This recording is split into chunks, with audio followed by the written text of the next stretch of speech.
السلام علیکم۔ آپ کے اپنے چینل ناولز لائبریری میں آپ سب کا تہ دل سے خوش آمدید کرتی ہوں۔ امید کرتی ہوں کہ آپ سب ٹھیک ہوں گے۔ الحمدللہ میں بھی ٹھیک ہوں۔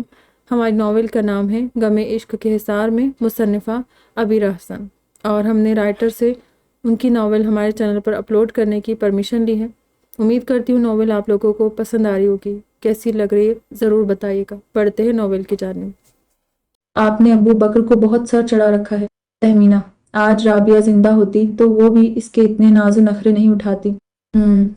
یا بیٹوں کے جانے کے بعد سلطان اطلال نے ونڈو سے باہر دیکھتی تہمینہ سے منہ بناتے ہوئے کہا، جو عمر کے اس حصے میں بھی اس قدر حسین لگتی تھی کہ وہ آج بھی نئے سرے سے ان پر عاشق ہونے لگتے تھے۔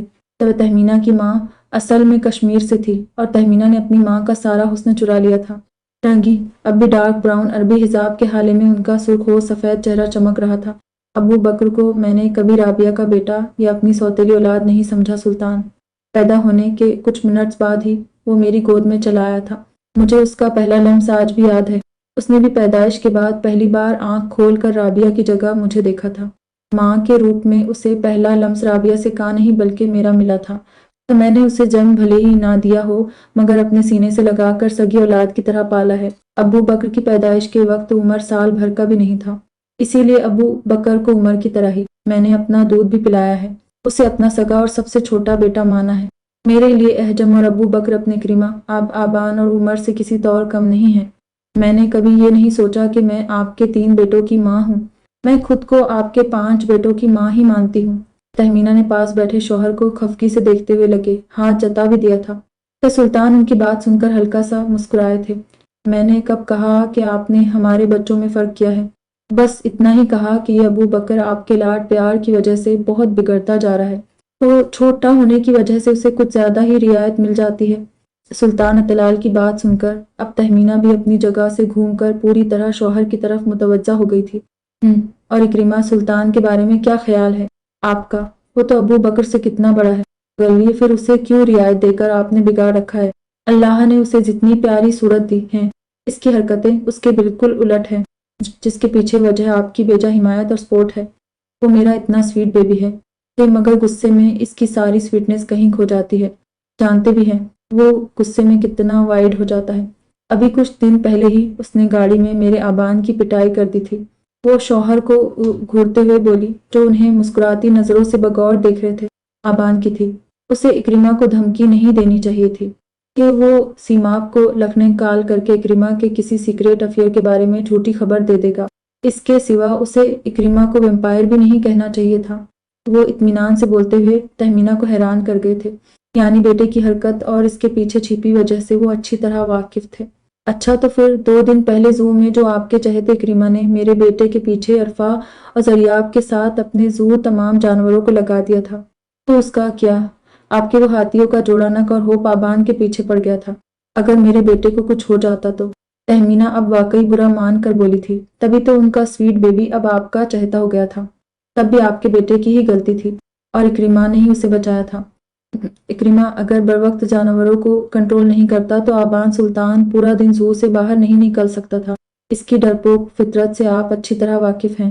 وہ تہمینہ کا خفگی بھرا انداز دیکھ کر مسکرا کر بولے تھے، مگر ان کی بات ٹھیک تھی، اس لیے تہمینہ لاجواب ہو گئی تھی۔ تو 2 دن پہلے ہی مجھے یعنی اپنی ماں کو بھی اپنے ساتھ عربی نہ بولنے پر آپ کا چہتا بیٹا جھاڑ پلا چکا ہے۔ اس کے بارے میں کیا کہیں گے؟ ایک اور شکایت کی گئی تھی، وہ ایک عربی باپ کا بیٹا ہے، عرب میں پیدا ہوا ہے، عربی اس کی مادری زبان ہے۔ آپ کیا امید کرتی ہیں اس سے کہ وہ آپ کی طرح اردو یا ہندی میں باتیں کرے؟ اور کیا کبھی میں نے آپ سے کہا ہے تاکہ آپ اپنے ملک کی زبان چھوڑ کر بس عربی بولا کریں؟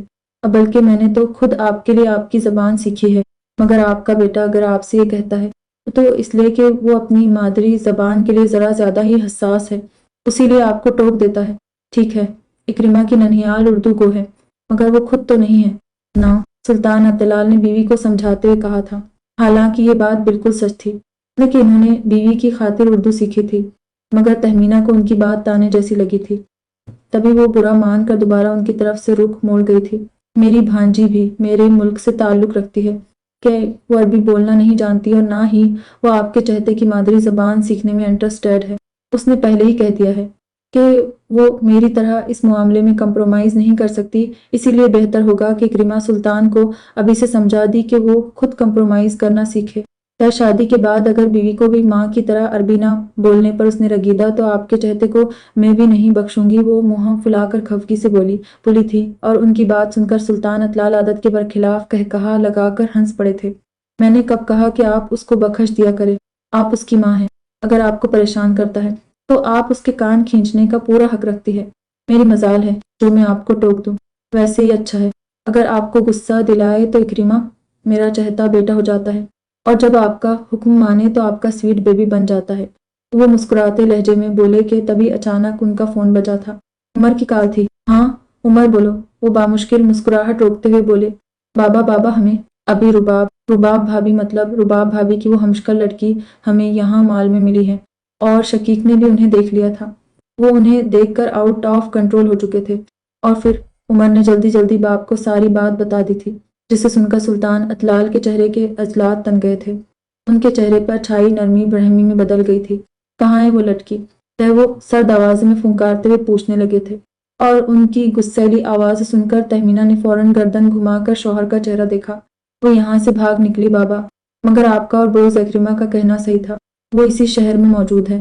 شقیق نے ان کو روکنے کی کوشش کی تھی، نتیجتاً وہ بری طرح گر گئی، ان کو بہت چوٹ آئی ہے۔ وہ بہت ہائپر ہو رہے تھے۔ اس وقت ابو بکر بھی واش روم میں تھا۔ گھبرا کر میں نے اسے بلا لیا تھا، مگر شقیق کسی کے قابو میں نہیں آ رہے تھے، اسی لیے مجبوراً ہمیں انہیں بے ہوش کرنا پڑا۔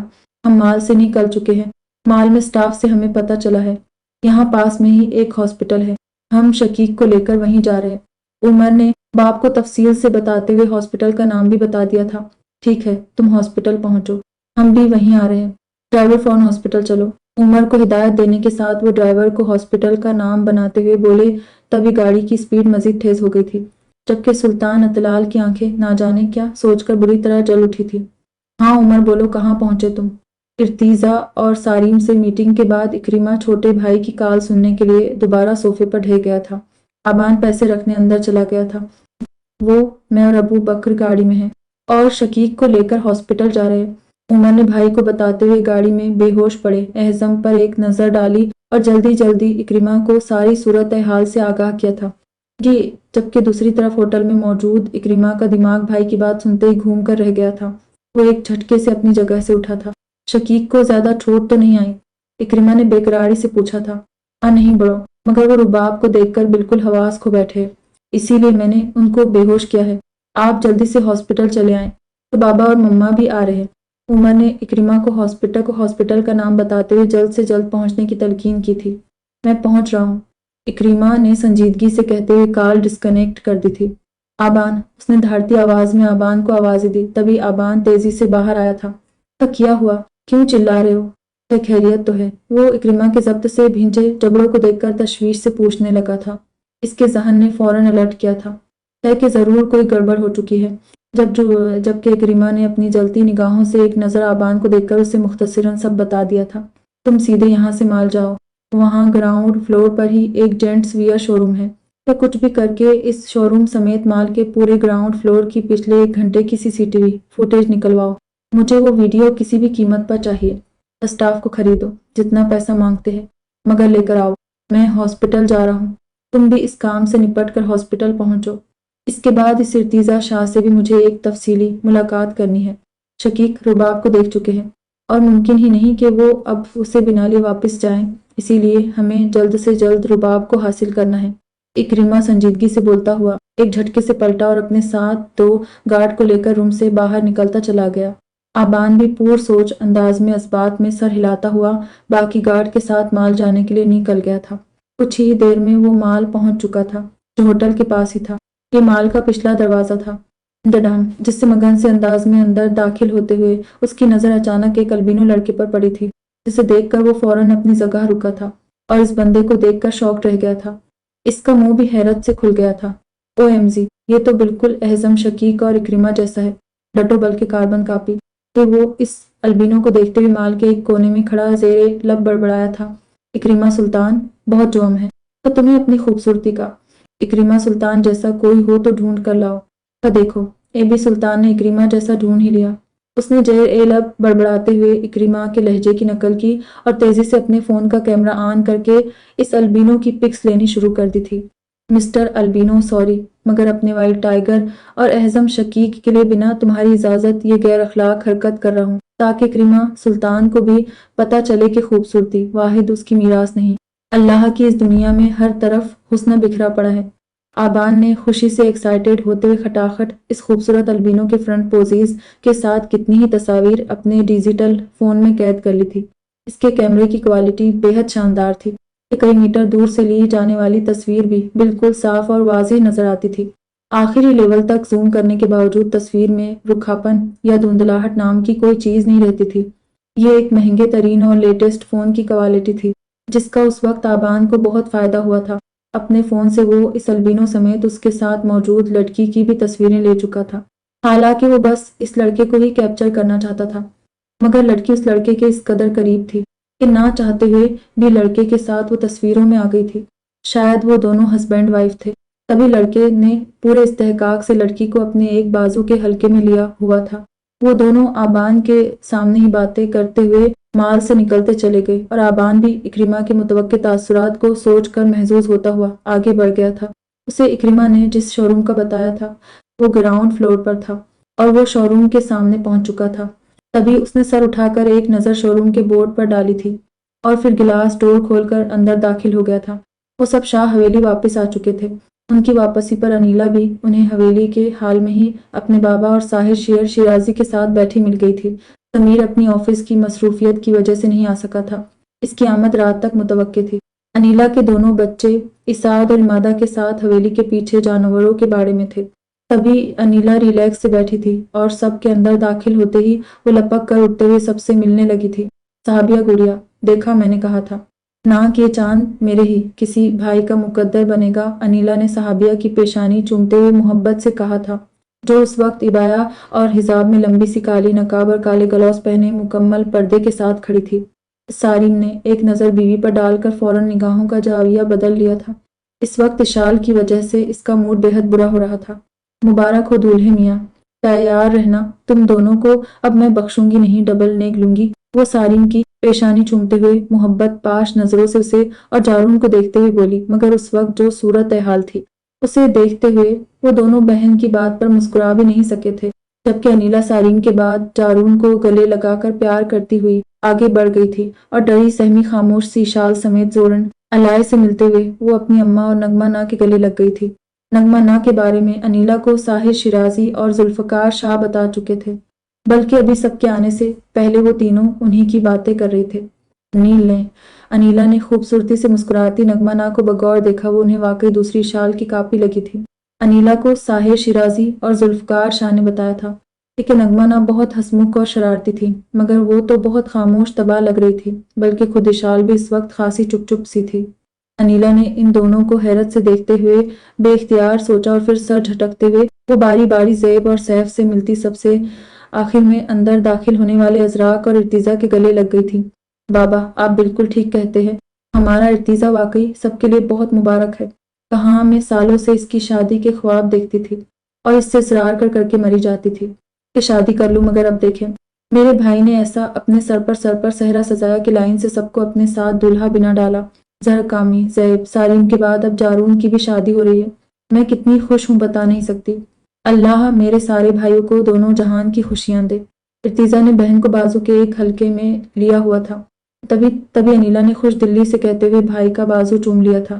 ارتیزا ان کی بات سن کر مسکرا دیا تھا، مگر باقی سب لوگ خاموش سے اپنی اپنی جگہ کھڑے تھے۔ زورن اور صحابیہ کو افضہ بیگم نے علائے کے ساتھ اندر بھیج دیا تھا۔